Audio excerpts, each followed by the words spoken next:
Boa noite, pessoal. Tudo bem? Estamos aqui para mais um vídeo dando continuidade, sobre o nosso assunto, que é algoritmo. Hoje vamos falar especificamente sobre as estruturas de decisão. Tá? A gente tem um roteiro muito específico, onde a gente vai abordar o entendimento o que são as estruturas de decisão, para que elas servem para esse contexto de programação.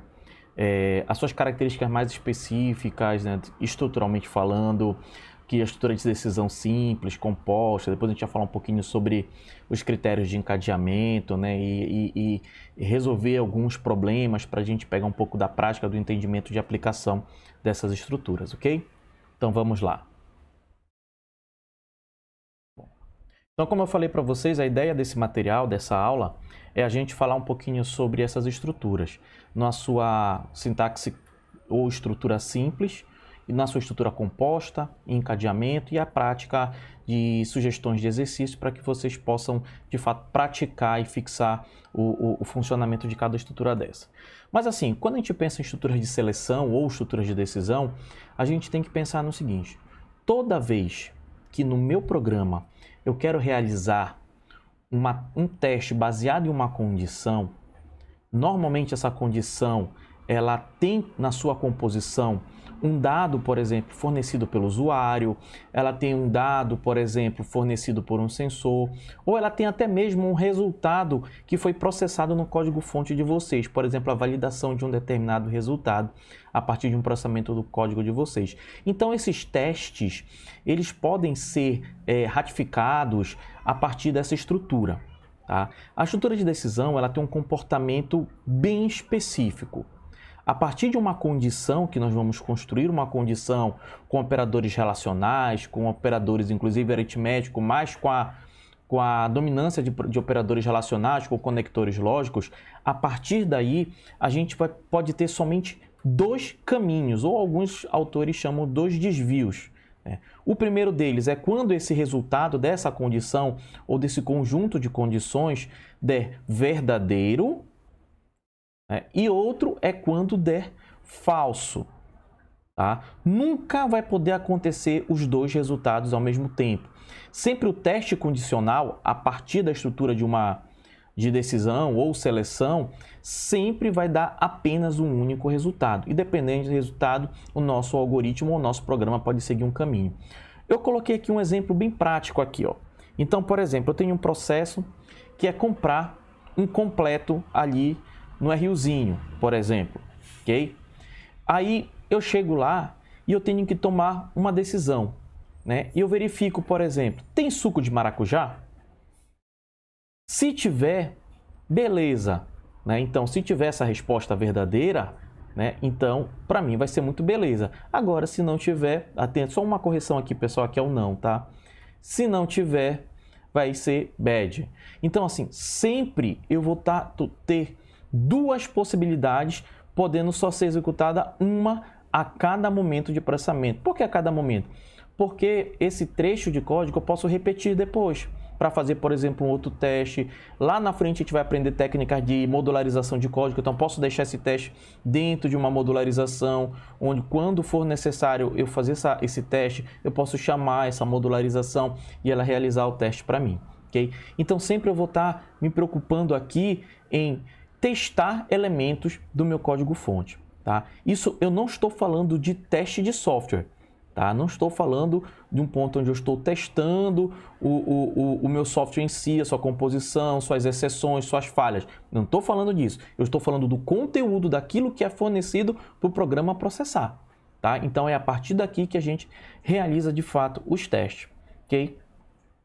Na forma que a gente está aqui, tendo tanto uma saída para um resultado verdadeiro ou uma saída para um resultado falso, isso aqui a gente chama de estrutura de decisão ou estrutura de seleção composta, porque ela tem as minhas saídas que eu vou chamar da minha saída do então ou vou chamar da minha saída do senão. Bora ver com detalhes bem devagarzinho isso daí para a gente pegar e entender a lógica de funcionamento da estrutura. Bom, primeiramente vamos entender que é uma estrutura de seleção. Na sua forma algorítmica, eu tenho aqui, deixa eu pegar minha canetinha que vai me ajudar nesse processo, eu tenho aqui a minha estrutura que é a se, tá? Se aqui, isso daqui para mim vai ser onde eu vou construir a minha condição. Então, assim, se o A ele é igual a B, se sei lá, uma variável x, né, se ela é maior que j, enfim, eu posso construir aqui inúmeros testes, ok? Se o usuário, por exemplo, forneceu alguma coisa, né, se ele forneceu algum resultado que eu estou esperando, então assim, e nesses resultados que são as minhas condições ou as minhas regras lógicas, tá? Nesse caso, como eu falei para vocês, eu vou ter duas possibilidades de saída, ou a possibilidade verdadeira ou a possibilidade falsa. Okay? São minhas duas saídas. Nesse momento, como nós estamos vendo a estrutura de seleção simples, eu só estou testando, ou seja, naquele escopo daquele nosso desenho lá atrás, eu só estou testando quando o meu resultado for verdadeiro.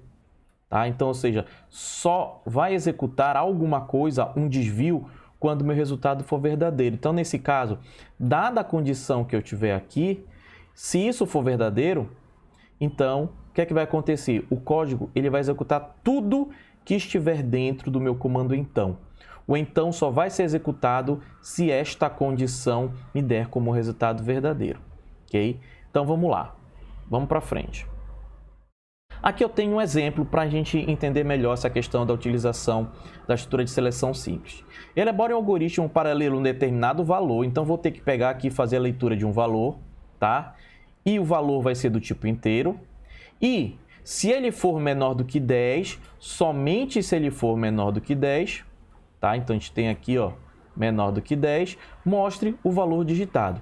Então, se o valor que eu vou chamar de V, por exemplo, se o que for armazenado aqui, por exemplo, for menor do que 10, eu vou ter que mostrar o que foi armazenado nessa minha variável, ok? Então, aqui, essa aqui é a minha estrutura, tá?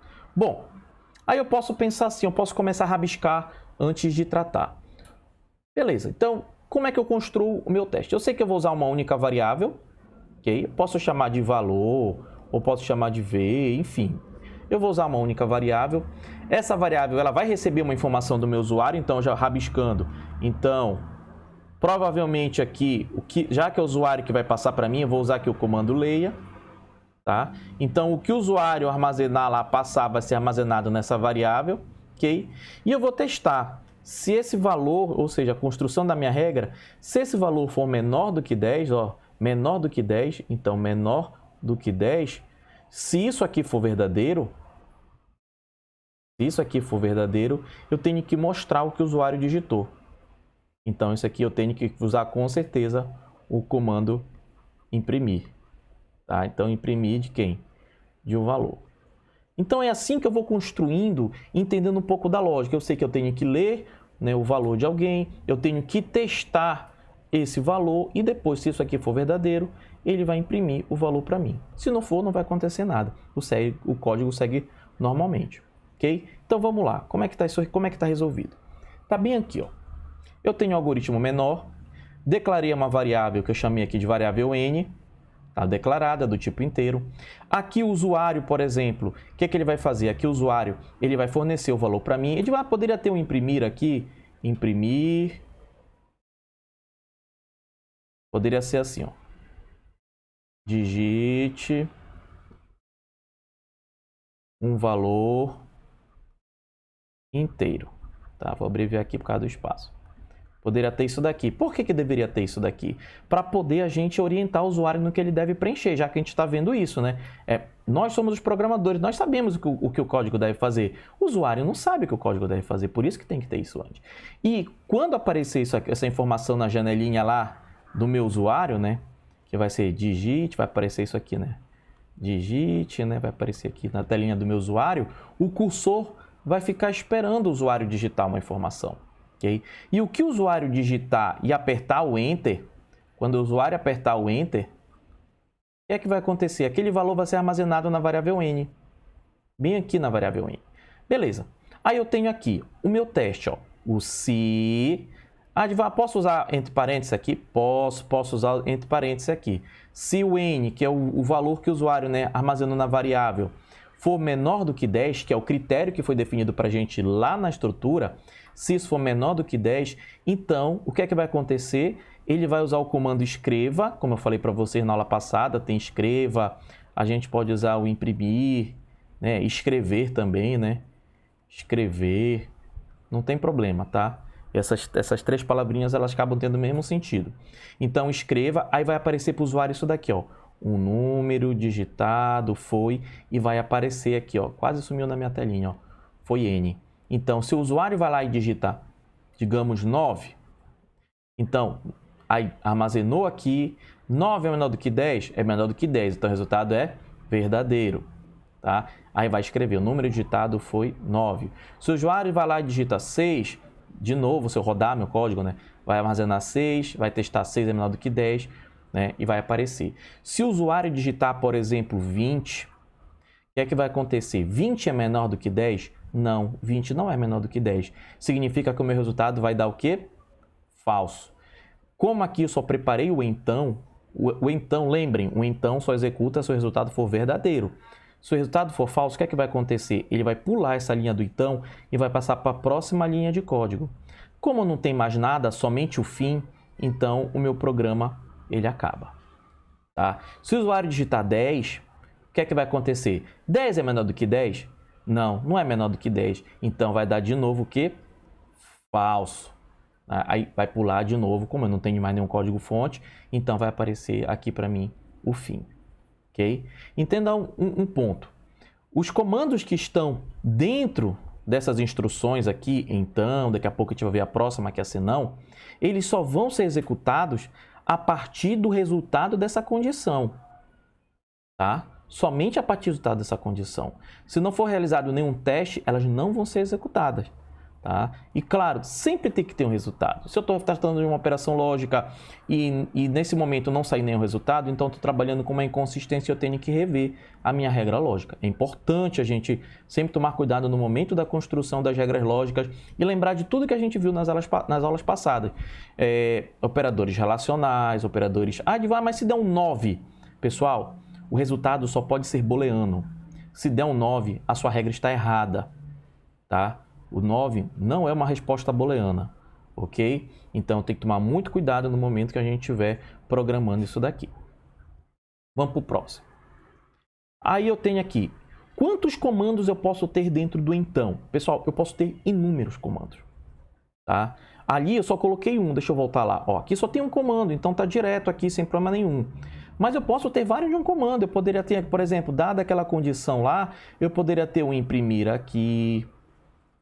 imprimir aqui, eu poderia ter alguma operação, A recebe A mais N. Pessoal, eu posso ter quantas operações aqui eu quiser, quantas instruções eu quiser. Só que eu peço uma atenção de vocês para uma questão. Nesse momento, e eu até citei em aulas passadas, nós estamos trabalhando com um delimitador de comando ou delimitador de bloco de instruções. Tá? Se vocês olharem agora, aparecia um carinha chamado início e fim. Para que esse cara serve? Ele serve para delimitar as instruções que pertencem, aqui ó, todas as instruções que pertencem ao então. Todas as instruções que pertencem ao então. Por que a gente tem que fazer isso? Porque se no exercício passado eu tivesse 2 comandos para serem executados dentro do então e não executasse, e não cercasse esses meus comandos por esses delimitadores aqui, né, início e fim, o que é que ele ia fazer? Quando o resultado desse negativo, ele ia passar para a próxima linha, né? Não ia executar a linha do então, ia passar para a próxima. E ele ia executar uma instrução que deveria ser do então, mas por um erro de codificação, o erro de lógica do programador, acabou ficando fora. Então, não esqueçam que toda vez que o então e daqui a pouco o senão, que é o outro caso que nós vamos ver, que tiver mais de uma instrução para ser executada, eu preciso obrigatoriamente, pessoal, obrigatoriamente fazer o quê? Preciso obrigatoriamente colocar o início e o fim. Linguagens como C, por exemplo, o delimitador deles são as chaves. Tá? Linguagem como C, Java também usa essa sintaxe. PHP também usa essa sintaxe da chave. Python é diferente. Tá? Python usa espaçamento. Então, por exemplo, se eu trabalho com um if aqui no Python, ok?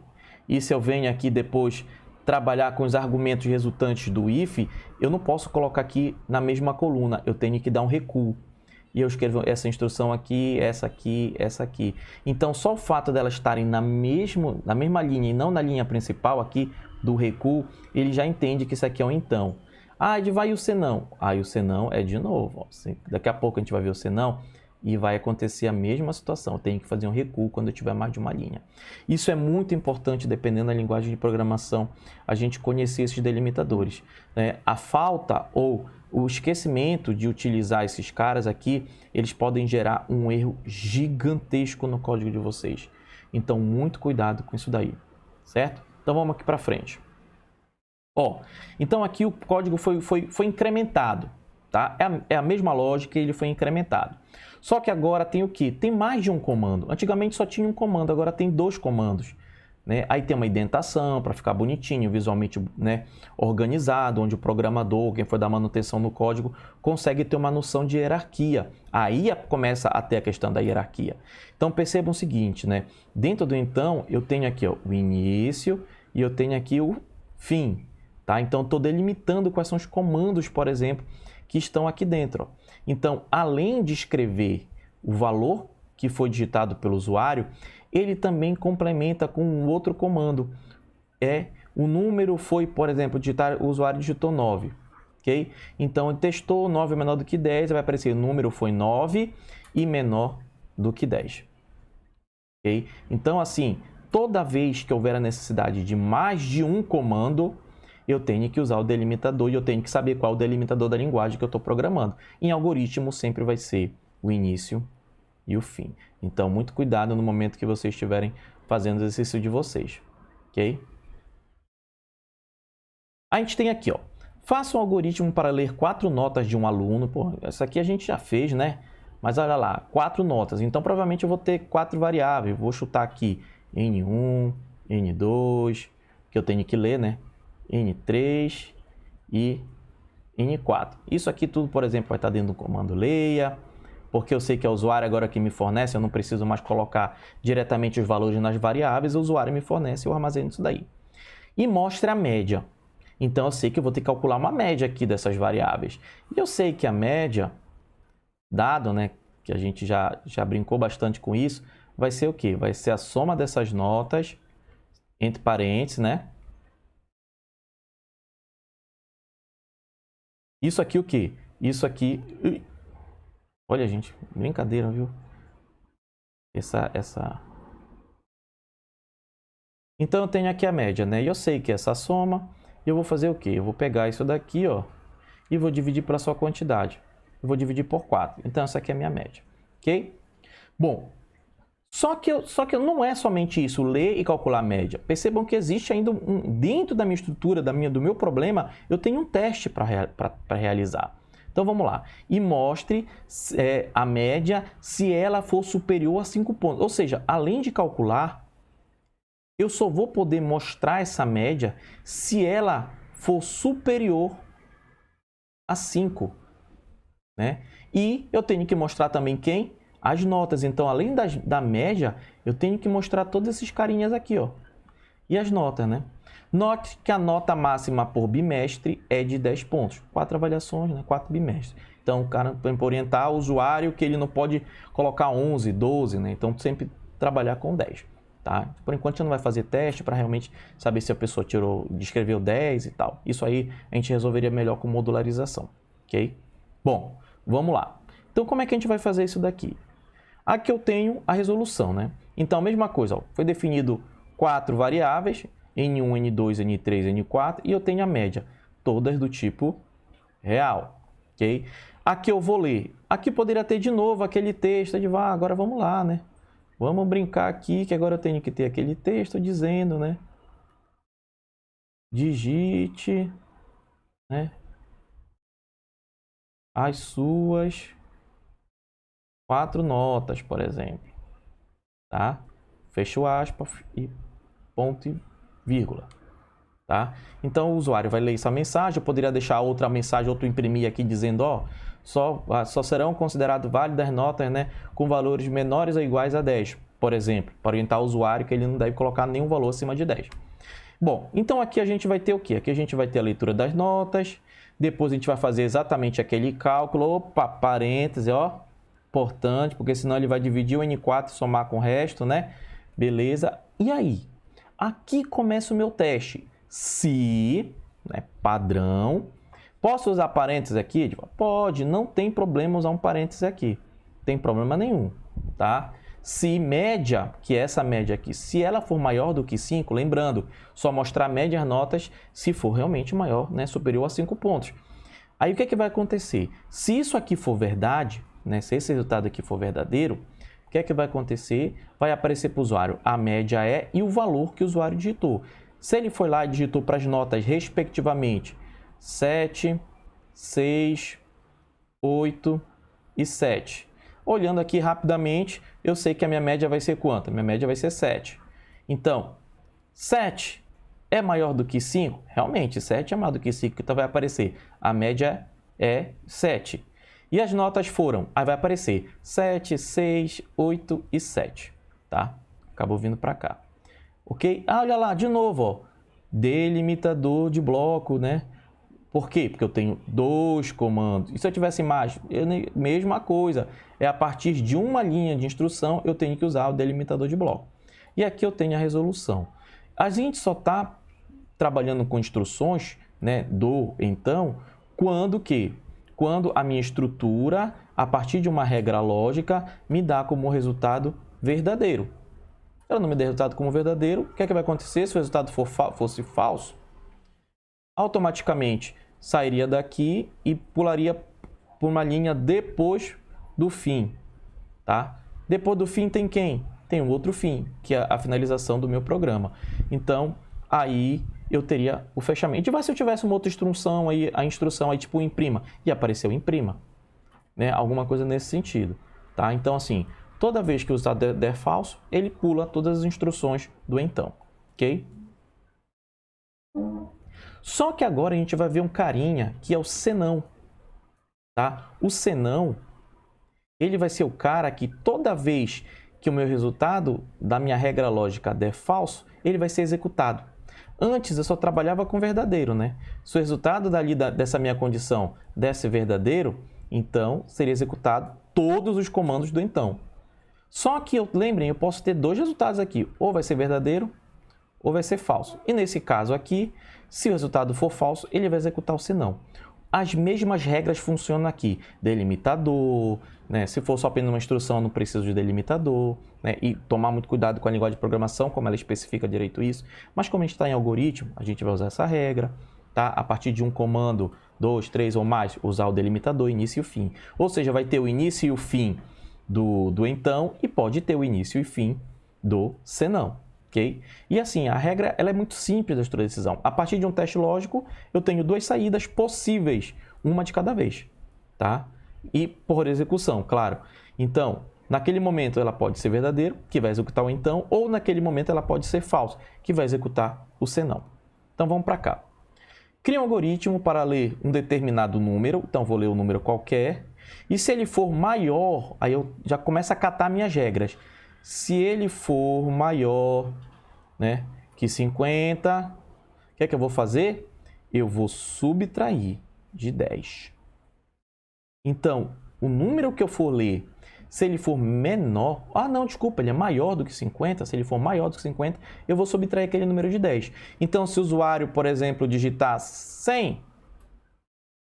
esse resultado, para poder ser maior, tem que ser verdadeiro, né? Porque se ele for maior, então, no final, eu vou ter que subtrair ele de 10. Ou seja, vai ter que me dar como resultado 90. Então, é o número que o usuário digitou menos 10. Essa aqui é o processamento, tá? Então, se o número que o usuário digitou for maior que 50, o que é que ele tem que fazer? Ele tem que subtrair aquele número de 10. Caso contrário, mostre apenas o valor digitado. O caso contrário é que se isso daqui, né, isso aqui é verdadeiro, E se essa regra aqui, se ela for falsa? Se ela for falsa, eu vou apenas usar quem? O imprimir e depois eu vou passar quem? O N. Ou seja, eu não vou fazer nada, só vou mostrar o conteúdo que o usuário colocou para mim. Tá? Então, essa aqui vai ser a minha regra, tá? E o meu teste que eu extraí aqui desse conteúdo. Então, vamos lá.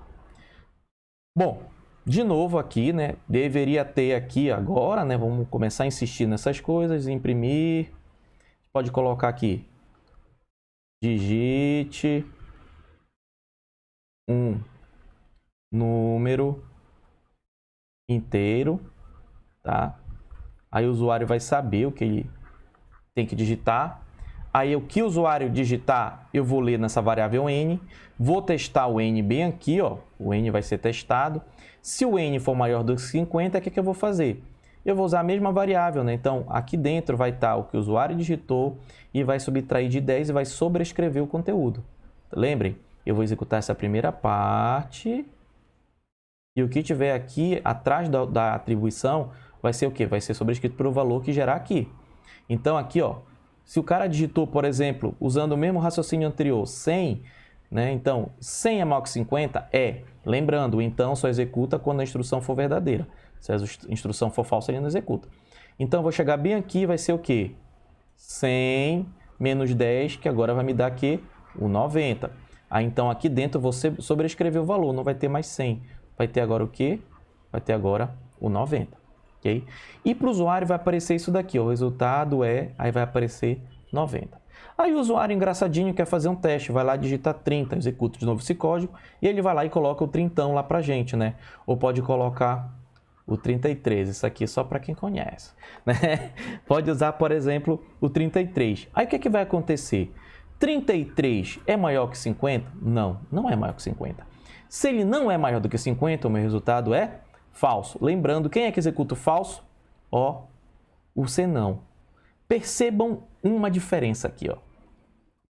Como eu tenho mais de uma linha no então, eu precisei do início e do fim. No senão, eu não tenho mais de uma linha, só tenho uma única linha de instrução. Então, eu não preciso usar o início e o fim. Lembrando, reforçando, se eu tiver mais de uma instrução, é importante usar o delimitador de bloco.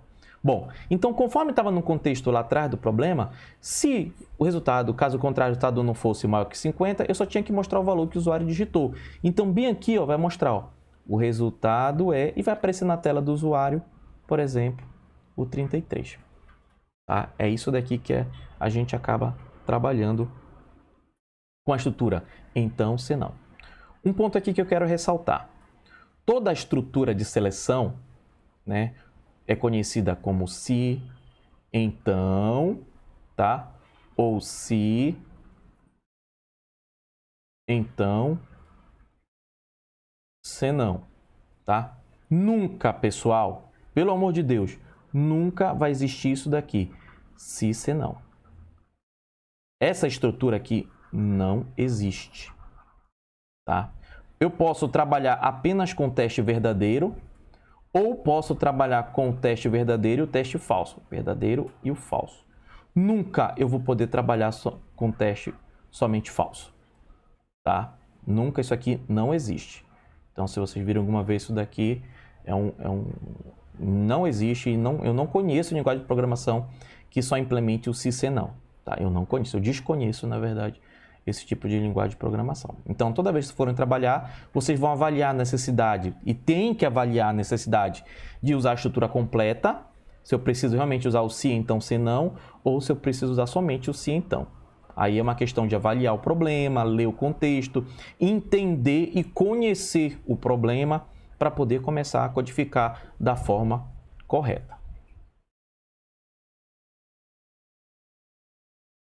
Aqui, por exemplo, ó, cria um algoritmo para ler um determinado valor, então vou ter um valor que eu vou ter que ler do usuário, então provavelmente eu vou usar o comando, mais uma vez, leia, né? Lembrando que agora eu não preciso mais colocar informações, e eu vou verificar se ele é par ou se ele é ímpar.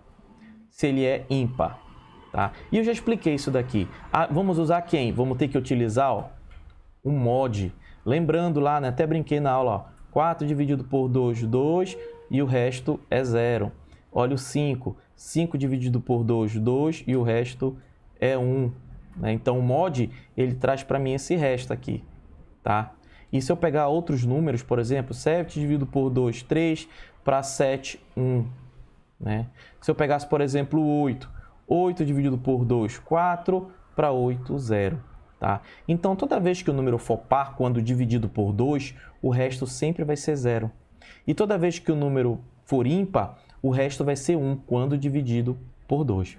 Tá? Então, por isso que eu coloquei aqui a fórmula. Ó. Um número n que o usuário vai armazenar um valor aqui dentro, quando eu busco o resto da divisão dele, se esse resultado aqui for igual a 0, que é justamente o que está aqui, então ó, o resultado para mim ele é par. E caso contrário, se for falso, o resultado para mim é ímpar. Então vamos lá ver, a resolução. Então, por exemplo, vamos lá, né? Eu vou colocar aqui, algoritmo par ímpar. Tá? Perdoem a letra, pessoal, ainda estou aprendendo. Minha letra também não é muito bonita, mas ainda estou aprendendo a mexer aqui nessa mesa digital, ok? Bom, aqui eu vou definir minhas variáveis que eu vou utilizar, ok? Provavelmente eu vou usar uma variável que eu vou chamar de valor, por exemplo, e eu vou definir ela como inteiro, ok?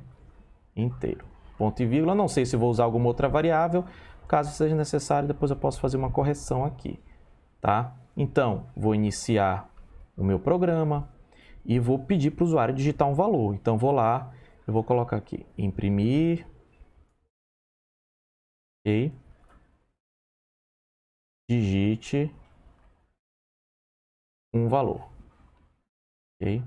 Então, o usuário vai lá, eu poderia ter colocado digite o valor inteiro, então vou lá e vou dizer leia valor, que o que o usuário digitar vai ficar armazenado aqui nessa minha variável, ok?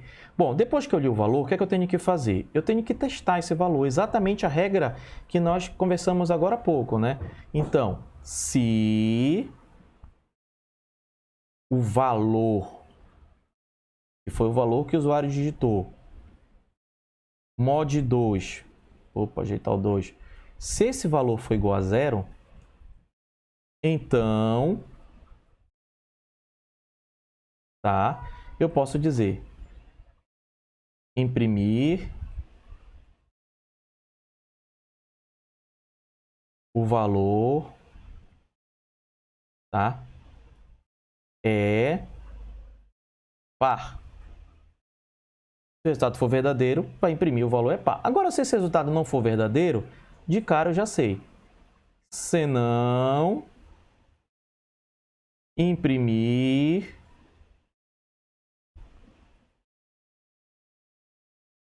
o valor é ímpar. Fechando, ponto e vírgula. E aqui eu fecho quem? Eu fecho o meu programa. Ok, pessoal? Então aqui a gente tem a construção da lógica de teste de valores par e ímpar. O usuário fornece a informação para a gente testa se aqui a informação, se esta divisão ela é igual a um determinado valor que a gente vai estabelecer o que é 0. Se isso for verdade, eu vou fazer o quê? Vai direto para o então e vai aparecer que é par. Se não for verdade, por exemplo, se der 1 lá, vai direto para o senão e dizer que o valor é ímpar. Então, essa aqui é a resolução da questão par ímpar, ok? Vamos ver aqui a próxima. Leia 2 números e verifique quais deles é o maior, mostrando uma mensagem de identificação. Assuma que todas as variáveis são inteiras. Então, aqui de novo, eu tenho a situação que eu vou ler 2 números. Então, eu vou dizer, por exemplo, o número A e o número B. Eu quero saber quem é maior do que quem. Eu não vou testar se são iguais e tal. Eu quero saber quem é maior do que quem. Então, se eu construir uma regra assim, se o A for maior que B, então o A é maior. Se não, o B é maior, correto? Se isso aqui for verdadeiro, dada essa minha regra aqui, então o A é maior. E se isso aqui for falso, ou seja, o A não é maior do que B, então o B é maior. Simples assim. Então vamos aqui resolver. Então vou bem aqui, né? Vou começar aqui. algoritmo, colocar aqui, maior, ok? Vou definir aqui a minha variável, posso chamar de n e ela vai ser do tipo inteiro, ok? E aqui posso deixar um espaço, não sei se eu vou usar outro número, né? Como eu estou aqui fazendo junto com vocês, então vou deixar esse espaço. Início, aí de novo vou instruir meu usuário, imprimir,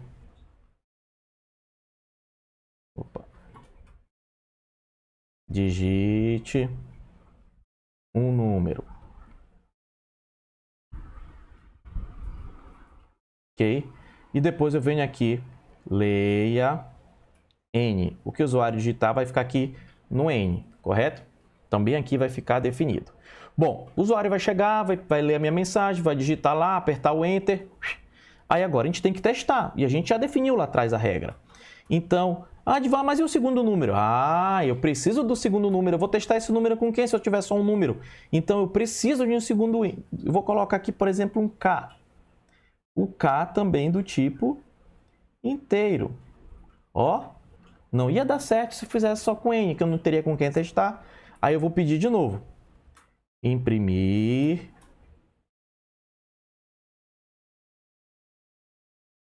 Digite outro número. Ok? Aspas, aspas, ponto e vírgula. Leia K. Agora eu já tenho com quem testar. Tenho N e tenho K. Basta eu fazer o quê? Basta eu pegar aqui e fazer o teste. Eu vou passar aqui para cima, tá, pessoal? Vamos trabalhar aqui, né, com os espaços que nós temos. Então, vou continuar aqui. Se, né, o N for maior do que K, se isso aqui for verdade, tá? Se isso aqui for verdade, então eu posso dizer imprimir N vou colocar bem aqui embaixo, tá, pessoal? Mas é por causa do espaço mesmo, maior. Agora, se isso aqui não for verdade, né? Então o K é maior. Senão, né? Imprimir